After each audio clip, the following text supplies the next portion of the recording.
Bienvenidos a El Nido de la Garza. Aquí les traigo los casos sin resolver que han dado de qué pensar en estos tiempos. A continuación, les dejo con el nivel 3 de la iceberg.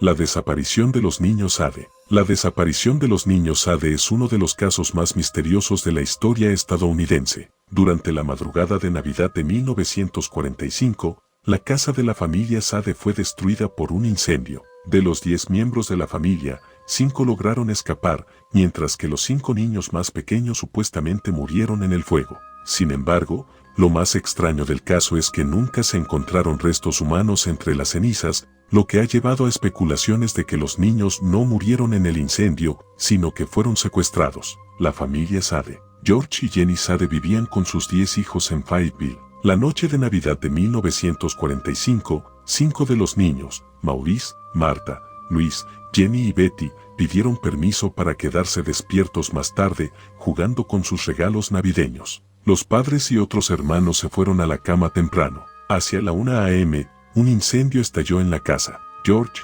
Jenny y 4 de los niños lograron escapar. George intentó entrar de nuevo a la casa para salvar a los otros 5 niños, pero no pudo debido al fuego. Se cree que el incendio comenzó en el techo de la casa, aunque los bomberos llegaron horas después. Para cuando el fuego fue controlado, la casa estaba completamente destruida. Tras revisar los escombros, no se encontraron restos humanos de los 5 niños que no lograron escapar, lo cual fue sorprendente ya que normalmente los huesos se habrían encontrado incluso en un incendio muy intenso. Teléfono cortado. Jenny recordó que el teléfono de la casa dejó de funcionar antes de que comenzara el incendio. Llamó a la operadora de inmediato, pero no hubo respuesta. Más tarde se descubrió que los cables telefónicos habían sido cortados deliberadamente. Escalera desaparecida. George Sade intentó usar una escalera que siempre estaba en su patio para subir al segundo piso y rescatar a sus hijos, pero la escalera no estaba en su lugar y fue encontrada mucho después en una zanja lejos de la casa. Camiones averiados.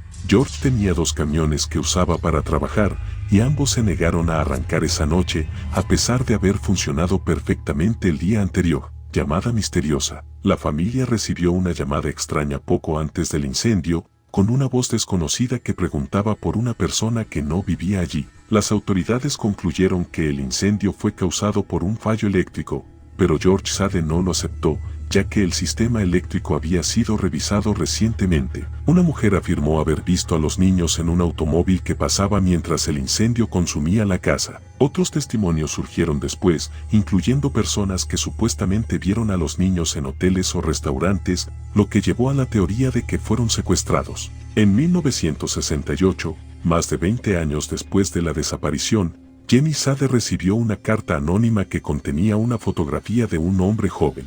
La carta incluía una nota que decía: Luis Sade, amo a mi hermano Frankie, a 90032 o 35. Los Sade creían que la fotografía mostraba a su hijo Luis como un adulto. Contrataron un detective privado para investigar, pero el investigador desapareció misteriosamente después de comenzar su investigación. Teorías principales. Aunque los bomberos no encontraron restos humanos, algunos investigadores sugieren que el fuego fue tan intenso que pudo haber consumido completamente los cuerpos. Sin embargo, la mayoría de los expertos en incendios rechazan esta posibilidad, ya que los huesos suelen sobrevivir incluso en incendios muy destructivos. La falta de restos humanos. Los testimonios de personas que afirmaron haber visto a los niños después del incendio y la carta recibida por Jenny Sade en 1968 han llevado a la teoría de que los niños fueron secuestrados y llevados lejos de su hogar, quizás para ser vendidos o retenidos por enemigos de la familia. Los Sade nunca dejaron de buscar a sus hijos. Durante años, colocaron un enorme cartel en la carretera cerca de su casa, ofreciendo una recompensa por información sobre los niños.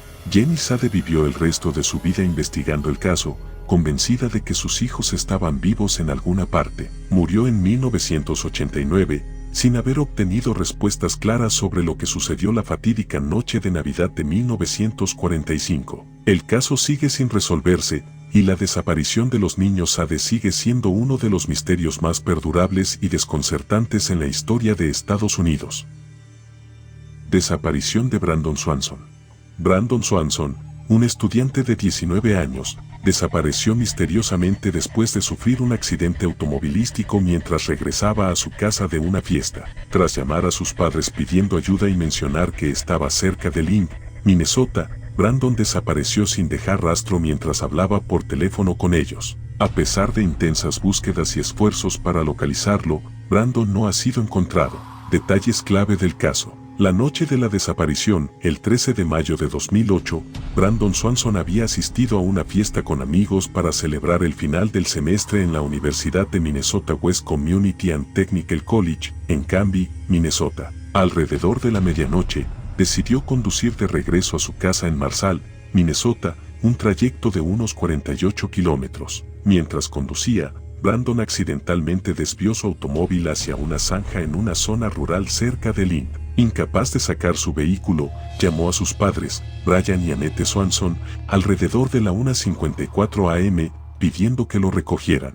Durante la llamada, Brandon les indicó a sus padres que creía estar cerca de Lynn, una pequeña ciudad al suroeste de Marshall. A pesar de que los padres siguieron sus indicaciones y trataron de encontrarlo, no pudieron ver su automóvil. Brandon encendía y apagaba las luces del auto para que pudieran verlo, pero no lograron localizarlo. A las 2:23 am, Brandon decidió abandonar su automóvil y comenzar a caminar hacia lo que él pensaba era la ciudad de Lynn. Mientras hablaba con su padre por teléfono, le iba describiendo lo que veía mientras caminaba por la oscuridad. Sin embargo, aproximadamente 47 minutos después de haber dejado el auto, alrededor de las 3:10 am, Brandon de repente exclamó «¡Oh, mierda!» y la llamada se cortó abruptamente. Los padres de Brandon intentaron llamarlo varias veces después de que la llamada se cortó, pero no obtuvieron respuesta. Creyendo que algo terrible le había sucedido, notificaron a la policía a la mañana siguiente. Los esfuerzos de búsqueda comenzaron rápidamente. Las autoridades encontraron el automóvil de Brandon, pero no en la ubicación donde él creía estar.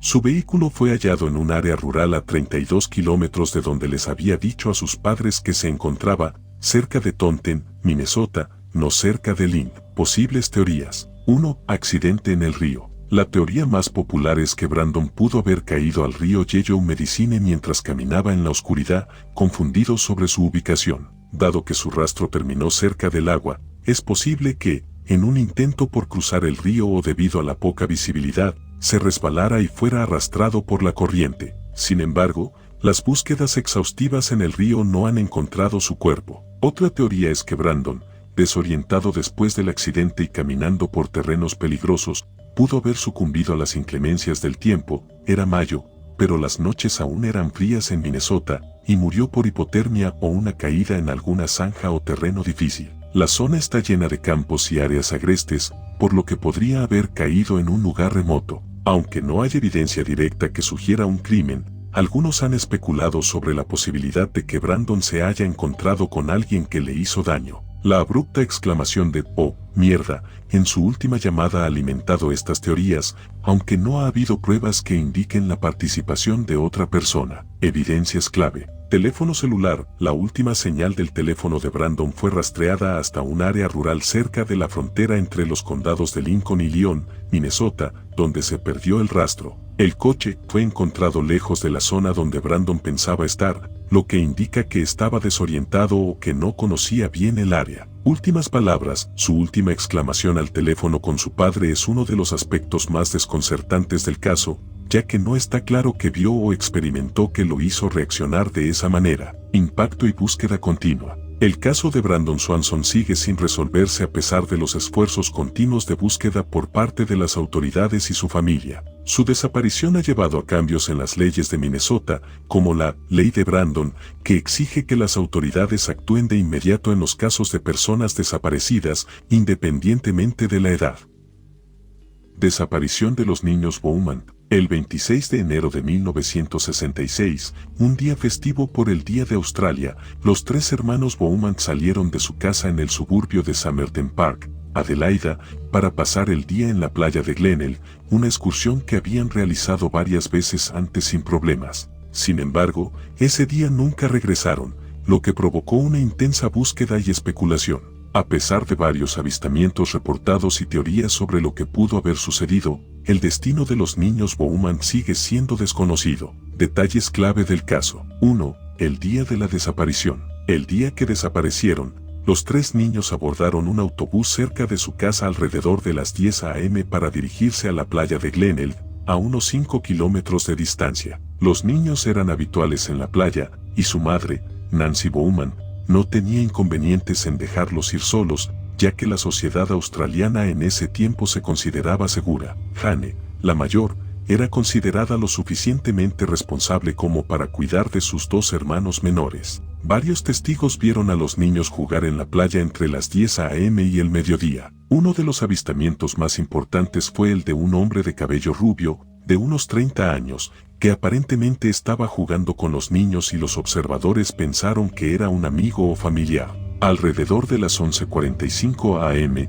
los niños fueron vistos entrando a una panadería cercana, donde Jane, de manera inusual, pagó por un par de artículos con un billete de 1 libra, algo que su madre dijo que no les había dado. Esto sugirió que el hombre rubio pudo haberles dado el dinero. A pesar de que los niños debían haber tomado el autobús de regreso a casa alrededor de las 2 p.m., nunca lo hicieron. Cuando su madre, Nancy, no los encontró en casa al regresar de su propio viaje, se alarmó. Después de unas horas de espera, los padres de los niños contactaron a la policía, quienes iniciaron una intensa búsqueda en la zona. La búsqueda inicial fue una de las más grandes en la historia de Australia, involucrando a cientos de policías y voluntarios. Peinaron la playa, los alrededores y las casas cercanas, pero no encontraron ninguna señal de los niños. La policía entrevistó a muchos testigos que recordaron haber visto a los niños con el hombre rubio, pero no pudieron identificarlo. Posibles teorías. 1. El hombre rubio.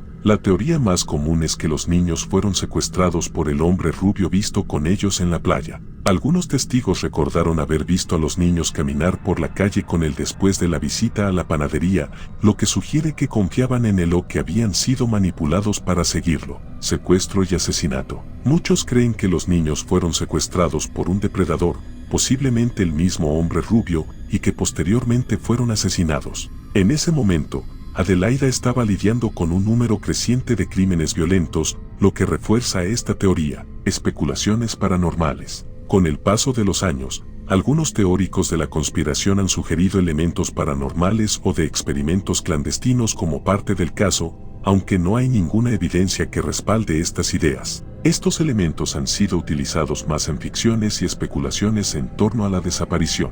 Impacto en la sociedad.